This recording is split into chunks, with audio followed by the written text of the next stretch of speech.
Loyalty is a funny concept when you really think about it, because somewhere along the line it can easily turn into blind obedience. Case in point, the gaming industry. It's very easy when your favorite pastime is indulging in ethereal fantasy realms or blasting alien hordes to miss that you're being taken advantage of. Not in a truly nefarious, necessarily damaging way, but the various industries' playmakers didn't learn how to let billions of dollars grease their palms on a daily basis without exploiting some nigh-on genius business tactics. Let's break this stuff down. I'm Scott from WhatCulture.com, and this is how the gaming industry takes advantage of its most loyal customers. Number 8. Any launch day version of a console is always the worst one.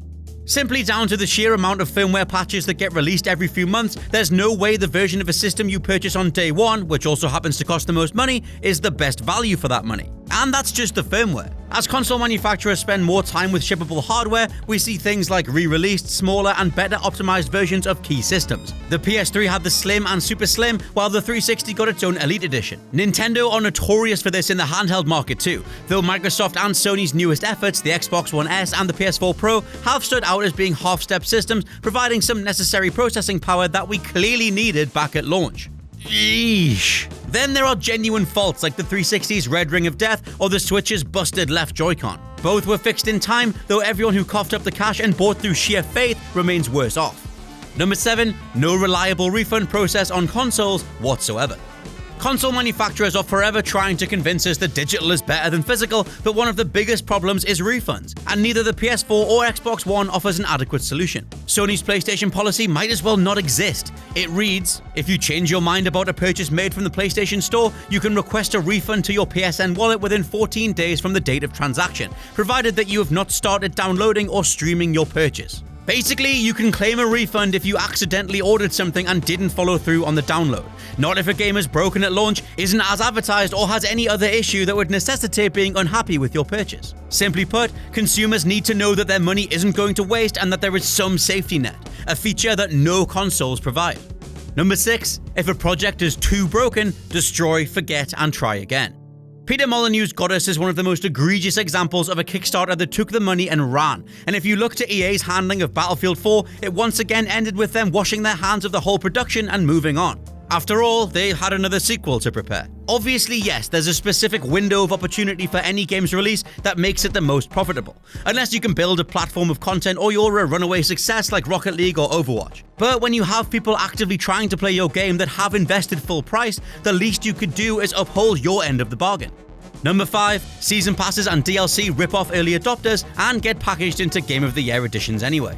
We've all invested in DLC and additional content only for the Game of the Year / Definitive Edition to release with everything bundled together at a drastically reduced price. Yes, it's good business and remains one of the only ways to make an older game profitable again, but where's the kickback to early investors? Where are the discounts given to those who facilitated said Game of the Year edition in the first place? They're ultimately forgotten about unless you want to buy another version of the same game to access additional content that is now being priced for less than the vanilla version that you bought back at launch.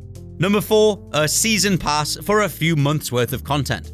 Season passes tend to be offered at launch even if developers don't actually have a year's worth of additional assets worth making at the time. Most notably was Rocksteady asking for money before they'd outlined what we were even going to be getting in Arkham Knight, or Bethesda announcing a season pass for Fallout 4 without any specifics. Both these examples tap into the notion that it's just the done thing to ask consumers to invest in a season pass, despite the length of said season sometimes only lasting a few months. Mass Effect Andromeda, Evolve, Aliens Colonial Marines all profited nicely from fans up front and then fell apart immediately afterwards.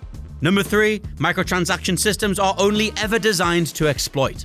You have to imagine that despite the torrents of negativity leveled at their existence since day one, many top-tier publishers knew to bide their time until a change in generations occurred, as now you have many teenagers and younger gamers actually expecting or trying to justify the existence of microtransactions. And why? Because they're the new standard. It's actively assumed that there'll be some sort of storefront or additional currency in a video game that'll allow you to bypass a particular level, acquire a piece of gear, or pull off a specific ability. Couple this with blind boxes and loot grinds, something even the single-player only Shadow of War or Assassin's Creed Odyssey has, and you genuinely have a gambling ethos embedded into your video game. Want to get lucky? Pay a few coins, roll the dice, and hope for the best. If it doesn't work, try again. These mechanics are only geared at the young and impressionable or those with tons of disposable income, both of which keep the business practice alive and getting around the fact that full price should equal full product. Number 2, games are always better after launch.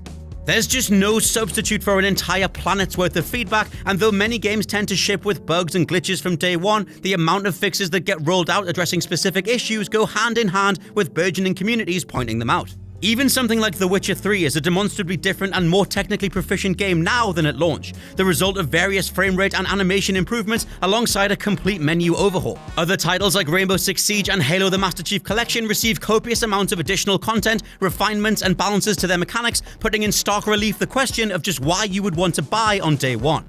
How much do you value being in on that launch day conversation? Because that unquantifiable amount is a huge part of what the industry trades off, letting them get away with the majority of points in this video. Number 1, prices can and will drop immediately for 95% of games. As mentioned, that key launch window is when prices skyrocket, mimicking whatever level of interest you'll see across the media sphere for a given product. However, once that's gone, and in gaming it only takes around a couple of weeks to a month, prices will drop considerably. Double so if there's a major holiday around the corner. Because there's no mandated ticket price like in film, games only stay at full cost for a minimal amount of time. And as we can identify the sorts of games that can sustain selling for $60, your GTAs or your Zeldas, if you only wait until the buzz has dissipated a tad, you'll be far better off. Waiting a week or two nets you a cheaper version of the game that also benefits from multiple immediate patches applied, and there'll be stable servers. It's a no-brainer. Let me know what you think of all this down in the comments below. It's just a handful of observations that I've picked up growing up as a gamer alongside the industry. I've been Scott from WhatCulture.com. Thank you for listening, and I'll catch you guys soon.